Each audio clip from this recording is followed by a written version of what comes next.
Assalamualaikum warahmatullahi wabarakatuh. Puji dan syukur atas kehadirat Allah Subhanahu wa Ta'ala. Berkat rahmat dan karunia-Nya lah kita diberi kesehatan sehingga bisa menyaksikan dan mempresentasikan tugas ini. Sebelum itu, saya akan memperkenalkan nama kelompok saya. Yang pertama, saya sendiri, yaitu Indah Putri Herni. Yang kedua, Cici Paramita. Yang ketiga, Dela Sagita. Yang keempat, Ginanti. Yang kelima, Fitri Kurniawati. Kami dari kelompok 4 akan mempresentasikan materi yang berjudul transaksi konkurensi dalam basis data. Halo teman-teman, saya Dela Sagita. Di sini kami akan membahas apa itu transaksi konkuren dalam basis data. Sebelum saya membahas transaksi konkuren dalam basis data, saya akan menjelaskan apa itu transaksi. Nah, transaksi adalah satu unit pekerjaan logik yang terdiri dari serangkaian aksi atau operasi. Dengan keseluruhan aksi atau operasi tersebut harus sukses dijalankan atau gagal seluruhnya. Di dalam DBMS, transaksi terdiri dari pernyataan DML yang membuat perubahan konsisten pada suatu data. Nah, dalam sebuah transaksi basis data terdiri dari 3 pernyataan-pernyataan. Yang pertama, pernyataan-pernyataan DML yang menyebabkan satu perubahan konsisten pada data atau data manipulation language. Yang kedua, satu pernyataan DDL atau data definition language. Dan yang terakhir, satu pernyataan DCL atau data control language. Nah, dalam transaksi ada properti-properti yang harus dijaga oleh basis data untuk menjamin integritas data. Yang pertama, authenticity, di mana basis data harus mencerminkan dengan benar seluruh operasi transaksi atau tidak sama sekali. Dari contoh di atas, yaitu transaksi transfer antar 2 rekening, jika proses pengurangan rekening A telah dieksekusi dan kemudian terjadi kegagalan sehingga penambahan rekening di B belum dieksekusi, maka proses pengurangan dana di rekening A dibatalkan dan dianggap proses transaksi tersebut tidak dilakukan sama sekali.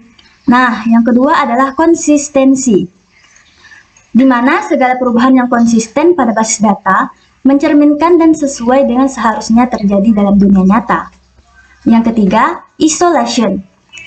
Di sini, walaupun beberapa transaksi dieksekusi secara hampir bersamaan, sistem harus menjamin bahwa proses transaksi yang satu tidak mengganggu proses transaksi yang lain, sehingga seolah-olah transaksi satu dieksekusi sesuai dan setelah transaksi lain berakhir dieksekusi. Nah, yang terakhir adalah durability. Setelah transaksi selesai dengan sukses, maka perubahan data dalam basis data adalah permanen walaupun terjadi kegagalan.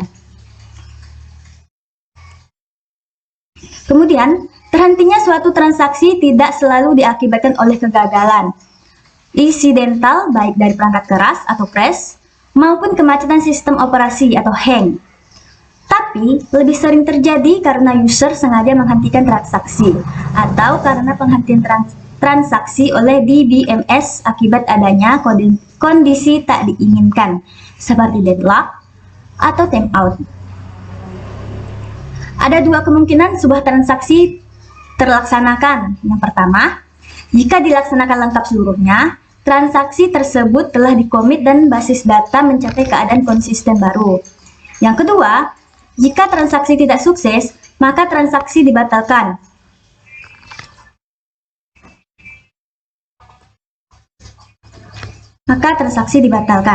Dan basis data dikembalikan ke keadaan konsisten sebelumnya atau rollback.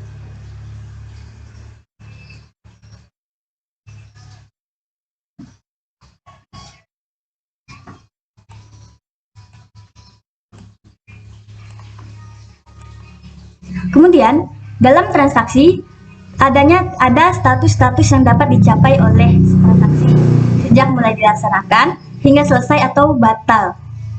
Nah, di sini ada 3 statusnya. Yang pertama aktif. Maaf, di sini statusnya ada 5. Yang pertama ada aktif, di mana status awal inilah nilai status sebuah transaksi yang menunjukkan transaksi tersebut masih dieksekusi. Yang kedua, berhasil sebagian atau partial commit, yaitu keadaan yang dicapai transaksi tepat pada saat operasi berakhir ada dalam transaksi setelah dikerjakan.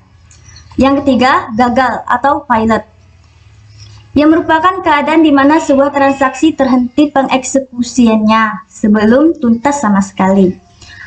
Yang keempat, batal atau abort, yaitu keadaan di mana sebuah transaksi dianggap tidak atau belum dikerjakan, yang tentu dengan terlebih dahulu diawali dengan mengembalikan semua data yang telah diubah ke nilai-nilai semua.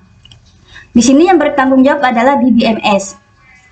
Yang terakhir adalah berhasil sempurna atau commit, keadaan di mana transaksi telah dinyatakan berhasil dikerjakan seluruhnya dan basis data telah merefleksikan perubahan-perubahan yang memang diinginkan dari transaksi.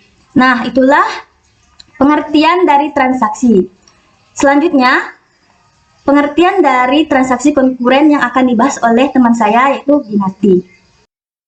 Hai teman-teman, perkenalkan nama saya Ginanti Dwi Putri. Baiklah, di sini saya akan melanjutkan penjelasan dari teman saya yaitu Dila Sagita.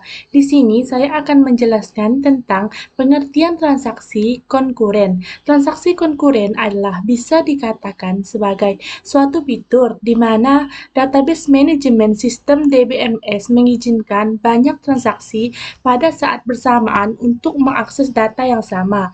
Tujuan dari mekanisme ini adalah untuk menjamin bahwa transaksi-transaksi yang konkuren tidak saling mengganggu operasinya masing-masing. Dan selanjutnya adalah 3 masalah dalam konkurensi. Yang pertama adalah loss update problem, yaitu masalah operasi update yang dari seseorang pengguna kemudian ditimpali operasi update dari pengguna lain. Yang kedua adalah uncommit dependency problem, yaitu ketergantungan yang tidak sukses atau modifikasi sementara. Masalah terjadi saat suatu transaksi membaca data dari transaksi lain yang belum di-commit. Yang ketiga adalah inconsistent analysis problem, yaitu masalah terjadi saat satu transaksi membaca beberapa nilai tetapi transaksi kedua pada waktu memodifikasi nilai tersebut. Sekian dari saya. Mendeteksi adanya deadlock tersebut. Deadlock dapat digambarkan dengan memanfaatkan graph yang disebut graph waveform, yaitu sistem untuk menyatakan transaksi. Busur berarah untuk menunjukkan suatu transaksi TA sedang menunggu transaksi TB. Untuk melepaskan penguncian data. Commit. Commit adalah operasi yang menyatakan bahwa suatu transaksi sudah terselesaikan atau sukses. 2. Concurrence control, yaitu loopsking. Loopsking adalah salah satu mekanisme pengontrol konkuren. Konsep dasar pada saat suatu transaksi memerlukan jaminan kartu rekod yang diinginkan tidak akan berubah secara mendadak, maka diperlukan kunci untuk rekod tersebut. Fungsi kunci atau locks adalah menjaga rekod tersebut agar tidak dimodifikasi transaksi lain. Timestamping. Timestamping adalah salah satu alternatif mekanisme pengawasan konkuren yang dapat menghasilkan masalah deadlock. Dalam skema ini tidak ada kunci yang digunakan sehingga tidak ada deadlock yang muncul. Timestamping untuk sebuah transaksi aksi merupakan suatu tanda pengenal yang unik yang menunjuk waktu mulai relatif dari transaksi. Baik, untuk selanjutnya ialah fasilitas recovery. Fasilitas recovery ini terbagi menjadi dua, yaitu backup mekanisme dan logging facility. Yang pertama adalah backup mekanisme. Backup mekanisme mampu melakukan backup secara periodik terhadap database yang ada, sedangkan logging facility mencatat transaksi-transaksi dan perubahan-perubahan yang terjadi terhadap database. DBMS memelihara file khusus yang disebut log atau jurnal yang menyediakan informasi mengenai seluruh perubahan yang terjadi pada database. Kemudian selanjutnya ada teknik recovery. Dalam teknik recovery ada yang disebut dengan deferred updates. Update tidak dituliskan ke database sampai sebuah transaksi dalam keadaan commit.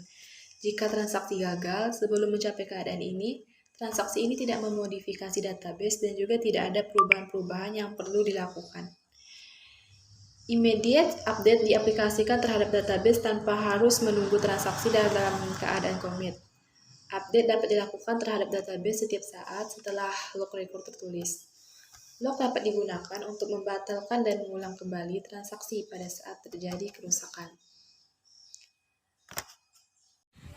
Kesimpulan dari presentasi tersebut yaitu transaksi merupakan bagian dari pengeksekusian sebuah program yang melakukan pengaksesan basis data dan bahkan juga melakukan serangkaian perubahan data. Transaksi dalam basis data bisa berjalan lebih dari satu dalam waktu yang hampir bersamaan atau konkuren. Transaksi adalah satu unit pekerjaan logik yang terdiri dari serangkaian aksi atau operasi. Dengan keseluruhan aksi atau operasi tersebut harus sukses dijalankan atau gagal seluruhnya. Dalam melakukan konkurensi, dibutuhkan suatu konkurensi kontrol mekanis atau disingkat dengan CCM, agar transaksi yang dilakukan oleh banyak user pada suatu sistem di dalam waktu yang bersamaan tidak saling mengganggu dan tidak menghasilkan inkonsistensi data. Ada 4 metode yang diperlukan untuk melakukan transaksi konkuren agar data konsisten, yaitu deadlock, commit, rollback, konkurensi kontrol, fasilitas recovery, dan teknik recovery. Sekian dari kelompok kami. Apabila ada salah kata, mohon dimaafkan dan terima kasih. Wassalamualaikum warahmatullahi wabarakatuh.